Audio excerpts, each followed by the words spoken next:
We've made it, folks. It's Championship transfer deadline day and it's all about to kick off. Welcome back to another video and to another instalment of the Championship transfer rumour roundup.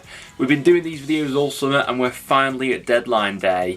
Now I am going to put this video out earlier in the day than I would usually, as the information is going to continue to change at a rapid pace throughout the day. But I'll do my best as of recording to give you guys some of the latest updates that I've seen going around with transfers in the Championship. Before we jump into the rumours, let's hop into the done deals. Leeds United have snatched up Jed Spence on a season-long loan coming over from Tottenham. We spoke about this one last time. It's since been confirmed. I think it's a really good move for Leeds here. We know how much Daniel Farke values attacking fullbacks after that deal earlier in the window for Max Aarons fell through. We knew they were after an attacking right back, and Spence is a player really with a point to prove. Last season at Spurs didn't go to plan. He's now got this fantastic opportunity to re-establish himself as a top Championship performer who is capable of kicking on maybe to the Premier League next. Leeds also completed a deal for Ilya Gruev, who comes over from Werder Bremen. Now we knew that Leeds were in the market for another holding midfielder and they've now got their man over the line. Leeds have previously dipped into the Bundesliga market. We saw them doing it a bit in the Premier League to sort of a varying degree of success with the players they previously picked up from Germany, but Gruev looks to be a promising player, 23 years old, already capped 8 times by Bulgaria, and will add a bit more steel into that midfield. We knew that Swansea were in the market for another backup goalkeeper. They completed the deal for AFC Wimbledon goalkeeper Nathan Broom. The 21-year-old comes on a 3-year contract. And we also had the departure from Swansea as well, with Stephen Bender heading to the Premier League to sign for Fulham. The goalkeeper, who is coming off the back of a big injury, only had 1 year remaining on his contract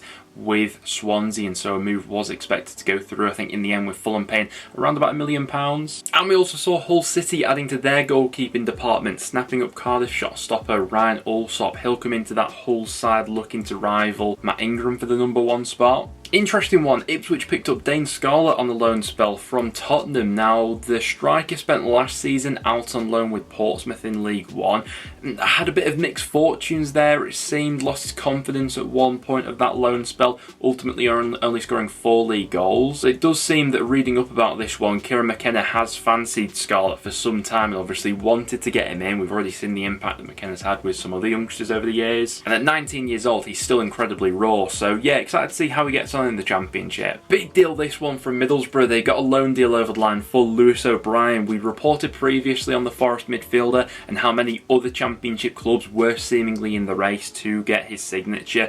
In the end, it's Middlesbrough who have won this one, and some much needed midfield reinforcements coming in there. And I think Lewis O'Brien, the player with a real point to prove. Last season was a frustrating one for him. After that move to Nottingham Forest didn't quite go to plan, then spent the second half of the season out in the MLS. In his final couple of seasons with Huddersfield, though, he was one of the best midfielders in the Championship, and if he manages to get back to those levels, I think that Middlesbrough have got a fantastic player on their hands here. And we also saw Middlesbrough getting a deal over the line for Leeds United youngster Sam Greenwood. He joins Michael Carrick's side on loan for the season. We saw previously how much success Middlesbrough had with the loan market, so I'm interested to see how Greenwood gets on and what position he's actually going to play in this Borough lineup. At Leeds, we've seen him lining up in the number 10 role as a secondary striker, or even as someone going out and leading the line. Not had that many minutes so far this season for Leeds, so I suppose a loan deal does make sense from their point of view. And we saw Rotherham swinging a massive deal for Exeter City forward Sam Nombe. He joins the Millers for a club record fee. They'd already set their club record fee earlier in the summer. They've gone ahead and broken it once again. We knew that the Millers were in need of a little bit more help in the final third, and Nombe should add exactly that. He's coming off the back of a really good season with Exeter in League One, where he chipped in with 15 goals and 7 assists. Still only 24 years old as well, so has plenty of room to grow. All in all, I think that could be a really tidy pickup there by Rotherham. And we saw Stoke City getting a deal over the line for South Korean attacking midfielder Bae Jun Ho. Very excited to see how this deal turns out. 20-year-old joins the club on a 4-year contract, and clearly Stoke have seen the potential there. But guys, there we have it. Those are some of the most recently completed deals. Now, without any further ado, let's hop into the rumours. So as of recording, it looks as if Southampton have found their striker target in Sunderland's Ross Stewart. We've all known throughout this entire window that this transfer was a possibility. Right at the start of the summer, I think the links first emerged, and it now seems as if they're going to be going all in for for this deal, with it edging ever closer as of recording. Now, from a Sunderland perspective, this could leave them in a little bit of a sticky situation. So far this season, watching their games, it's been obvious that they have lacked that natural centre forward, and they've sort of been waiting for Stewart to come back from this injury. No, they got Semedo in there, but he's still quite raw and coming through. They've been alternating with a few different players in that role, sort of Bellingham playing as a false nine, Dak at times as well, but it's obvious that that natural number 9 is lacking right now. Ross Stewart, only 1 year left on his deal with Sunderland. The interest was always going to be there, but to lose him this late into the window could be quite devastating if they don't go about replacing him. Now, from a Southampton point of view, there is that slight risk that comes with this one because he's coming off the back of a big injury, but his minutes per goal in the Championship last season was absolutely off the charts, and if he comes back the same player, there's no doubt they're getting a fantastic player. And we're finally going to get a decision on Tom Cannon's future. As of recording, it's very much up in the air, with half the Championship throwing their hats in the ring for the Everton forward. Now, from an Everton perspective, the stance was always quite clear that they weren't going to sanction a loan deal or a sale until they signed a striker of their own. They've now gone ahead and done that, and it seems as if every Championship club is going to battle for Cannon's signature on deadline day. The idea was first floated that Cannon would go out on loan and there would be around about a 1 million loan fee, but now there's the idea that a permanent deal could actually go through, and with several big Championship clubs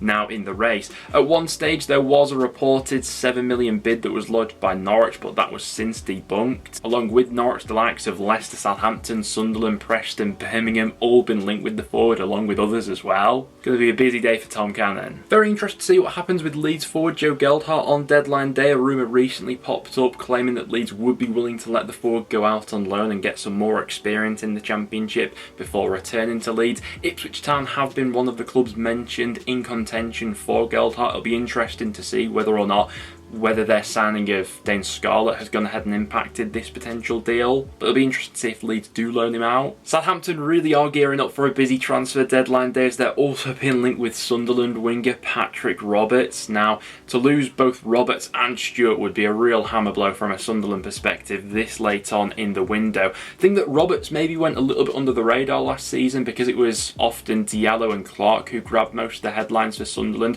but Patrick Roberts' role in that Tony Mowbray side definitely can't go unnoticed. 5 goals, 7 assists last season. When Sunderland came to Deepdale, thought that Roberts was one of the best players on the pitch. He ran rings around us on that right hand side. I can definitely see why a team coached by Russell Martin would be interested in a player like Roberts, especially as they're looking to fill that sort of Nathan Tella hole in that side. It does look as if Aston Villa winger Jane Philogene will be on his way to Hull City. We reported on this one quite a while ago, it seems, and it has been dragging on quite a bit since then. Despite that, the information that we currently have, it does look as if the move will go through. This will be a massive boost for Hull. Really been impressed with Philogene on his several loan spells out in the Championship, particularly with that spell he had at Cardiff. Very good technical player, and definitely a player who I could see working well under a manager like Rossinier. And with someone coming in, there could also be a departure at Hull as well. Millwall are reportedly in talks with Ryan Longman. Now, this would be an interesting move. He had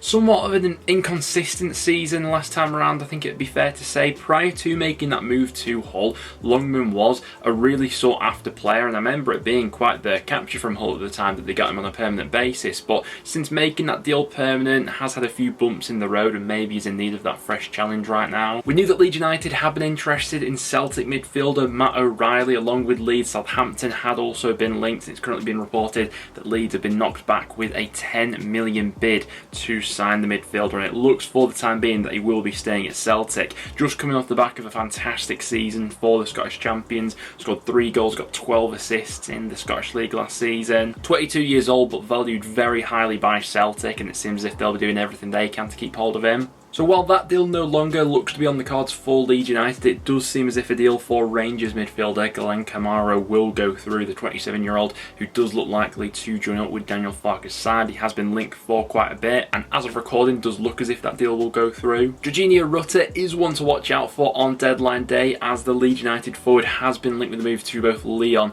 and Borussia Dortmund. However, despite that late interest, it's currently been reported that Leeds won't sanction his exit under any circumstances. is obviously the 21-year-old brought in for a club record fee. Finally feels like he's finding his feet now at Ellen Road. He scored his first goal for the club in that win they had over Ipswich last time out in the Championship. So despite some massive European clubs being interested, it doesn't seem as if Leeds will sanction that sale. Now, Ilias Chair has been the player linked away from QPR all summer, but as of recording, it does seem more than likely that Chair will be sticking around at QPR. There have been some reports of potential late interest, Leicester City being the most prominent with the links to Chair especially. It does seem as if Leicester are keen on adding another attacking midfielder to their ranks between now and the end of the window. However, going off the current information, it seems more than likely that Chair will be stopping at QPR. It had been reported that QPR expect a little bit of interest between now and the end of the window, but as of recording, seems as if he'll be staying. And Manchester City youngster James McAtee is a player in demand right now. Sheffield United desperate to get him back on loan for the season, but Leicester City also said to be interested. Obviously, Maresca could potentially use his connections with City to swing a deal, but I'd be interested to see what Guardiola's overall plan for McAtee is. Earlier in the window, it was sort of the idea was being floated that Guardiola liked the idea of McAtee going out on loan to a mid-table Premier League side. Obviously, he's already done that Championship loan, got the promotion last season with Sheffield United, did really well, especially in the second half of that season when he really came into his own, scoring 9 goals and getting 3 assists. He'd be an amazing pickup by Leicester, but I'd be astonished if there wasn't quite a bit of Premier League interest there. And another Manchester City youngster on the move is Taylor Harwood-Bellis. It does seem as if he's on his way to Southampton, this being a massive signing from Southampton's point of view. With it looking likely that Bella Kotchap's going to be leaving on loan, it makes sense that obviously the Saints were looking to strengthen this position anyway. And I mean, getting a player of Taylor Harwood-Bellis' quality is absolutely huge, especially considering the competition that Southampton have seemingly fought off for this signature. Really thought that Burnley would be keen on a permanent deal, but that's not transpired. And obviously a few other top Championship clubs had also been mentioned with this one. I think both Leeds and Leicester at different points of the transfer window. But given the way Russell Martin will want to play, very possession heavy as we've already seen so far, Taylor Harwood-Bellis looks like a natural fit into that sort of system.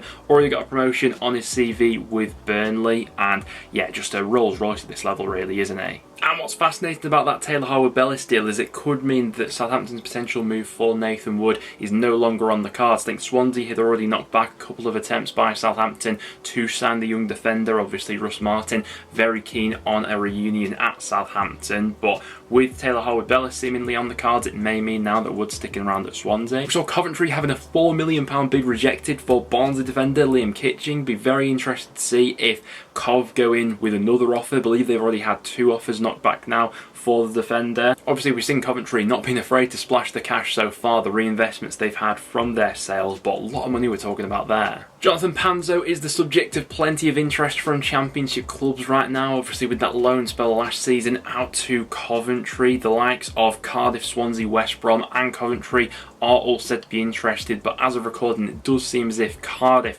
are the side currently winning the race. West Brom, currently one of the Championship clubs, been linked with Newcastle midfielder Isaac Hayden. Sheffield Wednesday have also been mentioned. Obviously had that loan spell last season out with Norwich, but really has been affected by injuries over these last couple of years, hasn't played that much football. But guys, those are some of the breaking stories currently going around the Championship. By the time you guys are watching this, more will have come out and it will continue to develop throughout the day, so make sure to get all your thoughts in the comments down below. Transfer deadline day is always chaotic and I can't wait to get stuck into all the action, and we will have a full comprehensive review coming out of this Championship transfer window after it goes ahead and shuts, so make sure to go ahead and stay tuned for that later on next week on the channel. Apart from that though guys, thank you very much for watching. If you did go on to enjoy, make sure to leave a like and I'll see you all in the next one.